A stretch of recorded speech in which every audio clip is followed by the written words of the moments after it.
السلام علیکم ورحمۃ اللہ وبرکاتہ۔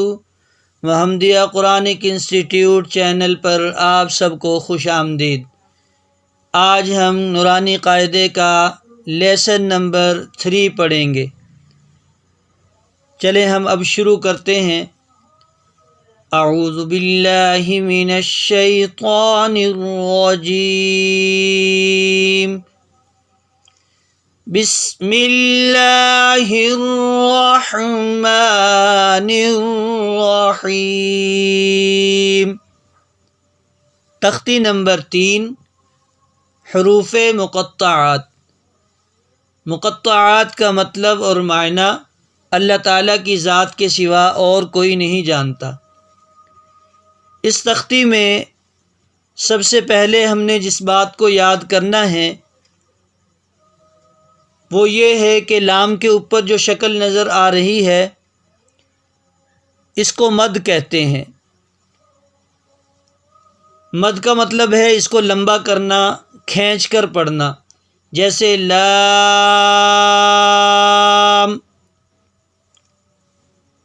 میم کے اوپر جو شکل ہے اس کو شد اور تشدید کہتے ہیں۔ جس حرف پہ یہ شد آ جائے، تشدید آ جائے، اس حرف کو مشدد کہتے ہیں، اور مشدد حرف جو ہے یہ 2 بار پڑھا جاتا ہے۔ اس کو 2 مرتبہ پڑھیں گے۔ ایک مرتبہ جو ہے پچھلے حرف کے ساتھ ملا کر پڑھیں گے، پھر دوبارہ اپنی جگہ پر پڑھیں گے۔ اس کے اندر ہم نے جو تیسری چیز یاد کرنی ہے وہ یہ ہے کہ جب میم اور نون پہ شد آ جائے تو پھر میم اور نون پر ہم غنہ کر کے پڑھیں گے۔ جب میم اور نون پہ شد آ جائے تو میم اور نون پر غنہ کر کے پڑھیں گے۔ اب غنہ کسے کہتے ہیں؟ غنہ کہتے ہیں ناک میں تھوڑی دیر آواز چھپانے کو۔ ناک میں تھوڑی دیر آواز چھپانے کو غنہ کہتے ہیں۔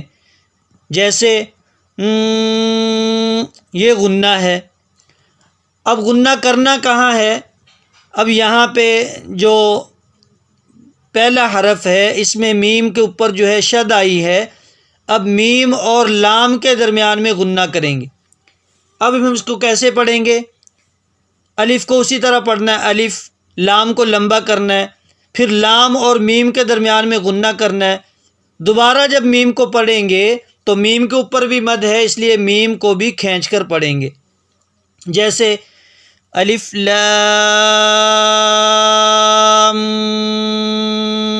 میم، یہ لام اور میم کے درمیان میں جو میں نے ناک میں تھوڑی دیر آواز کو چھپایا ہے اسے غنہ کہتے ہیں۔ اور غنے کی تعریف ہی یہ ہے کہ غنہ اسے کہتے ہیں ناک میں تھوڑی دیر آواز چھپانے کو، یعنی غنہ کہتے ہیں۔ میں دوبارہ سے ریپیٹ کرتا ہوں، الف لام میم۔ اگلے حرف میں سیم بالکل الف لام میم یہ سیم ہے، اور اس کے ساتھ جو ہے چوتھا حرف جو ہے وہ صاد ہے۔ اب ہم اس کو اس طرح پڑھیں گے، الف لام، لام کو ہم نے لمبا اس لیے کیا کیونکہ اس پہ مد ہے، لام اور میم کے درمیان میں غنہ کریں گے، الف لام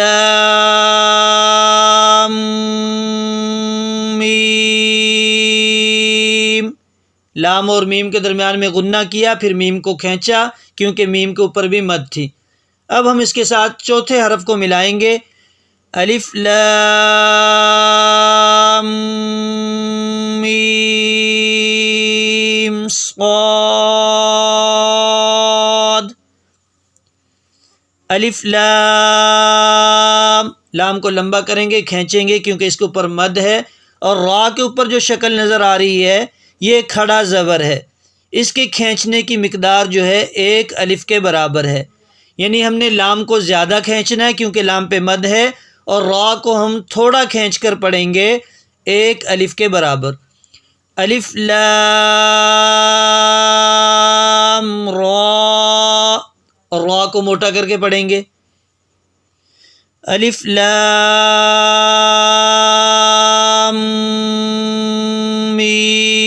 میم را۔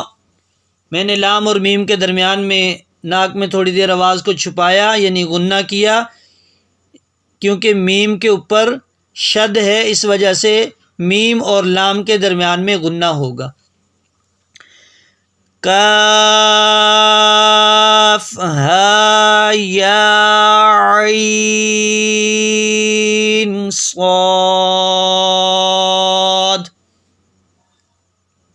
طٰ، طا کو موٹا کر کے پڑھیں گے، طٰ طاسیم، اس کو سین نہیں پڑھنا بلکہ سیم پڑھیں گے۔ سین کو میم کے ساتھ جب ہم نے ملایا تو کیونکہ میم کے اوپر شد ہے اس لیے سین اور میم کے درمیان میں غنہ ہوگا۔ طاسیم میم،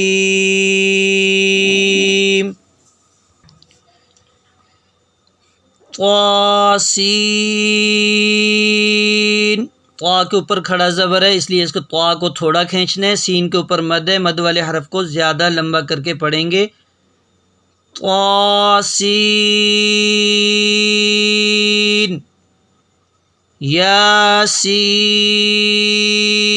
یاسین صاد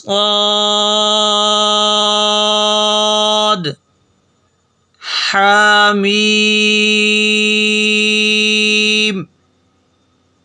حامیم عین سین قاف، قاف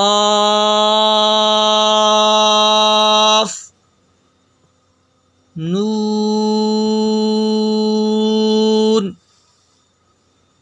یہ ہمارا نورانی قاعدے کا لیسن نمبر 3 تھا جو ابھی ہم نے پڑھا۔ اس کی ہم جتنی زیادہ مشق کریں گے، اس میں جو خیال کرنا ہے وہ یہ ہے کہ ہم نے جیسے میں نے مد کی شکل کے بارے میں بتایا کہ لام کے اوپر جو شکل نظر آ رہی ہے یہ مد ہے، اسی طرح میم کے اوپر ایک شکل نظر آ رہی ہے وہ شد اس کو کہتے ہیں اور تشدید بھی کہتے ہیں۔ اور میں نے غنے کے بارے میں بتایا کہ جب میم اور نون پہ شد آ جائے تو اس کو غنہ کر کے پڑھیں گے، اور غنے کی تعریف یہ ہے کہ غنہ کہتے ہیں ناک میں تھوڑی دیر آواز چھپانے کو غنہ کہتے ہیں۔ اب اس کی زیادہ سے زیادہ مشق کرنی ہے تاکہ یہ ہماری تختی نمبر 3 جو ہے یہ اچھے طریقے سے ہمیں سمجھ آ جائے اور اس کی اچھے طریقے سے مشق بھی ہو جائے۔